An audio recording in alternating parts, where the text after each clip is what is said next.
ஆன்மீகம் என்பது பாருங்கள் எதையும் விட்டுட்டு போகிறல பாருங்கள்.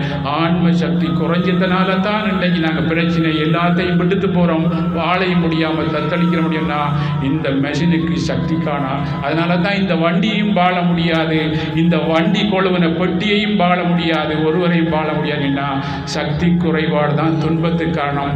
சமீபத்தில் வந்த கொரோனா பாருங்கள், உயிர் சத்து குறைபாடு தான் பாருங்கள் நோய்க்கு காரணம். அப்போ நோய்களே உலகத்தில் இல்லை, சக்தி குறைபாடு தான் துன்ப நோய் காரணம். அப்போ நாங்கள் அந்த சக்தியை பெறுறத ஆன்மா அந்த சக்தியை நாங்கள் முழுமையாக பெற்றால் முழுமையான வாழ்க்கை வாழ்வோம் பாருங்க.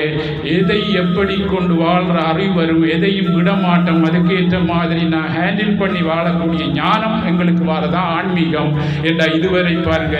ஆன்மீக வழியில் போனார்கள், எதை விட்டுட்டு போற அப்படின்னு சொன்ன எதை விட சொன்னார்கள்னா உனக்குள்ள நீக்க ஆன்மாவை நோக்கி நீ பயணத்தை மேற்கொள்ளும் போது உனக்குள்ள இந்த உலகத்தில் வாழ முடியாத எதிர்மறையான சிந்தனை ஒன்றை விட்டு போகும். அதைத்தான் விடு என்று சொன்னார்கள். அப்படின்னா உன்னை பாருங்க, இந்த உலகத்தை விட்டு நீ போயில அங்கேயும் பாருங்க. ஏன்னா இந்த பூமியை படைச்ச நான் தான். இந்த உலகத்தில் பாருங்க நல்லது கெட்டதை பாருங்க அறிவால் பார்த்து வாழ்கிற வாழ்க்கை தான் ஆன்மீக வாழ்க்கை அப்படின்னு சொல்லி உபதேசம் பண்ணார்கள்.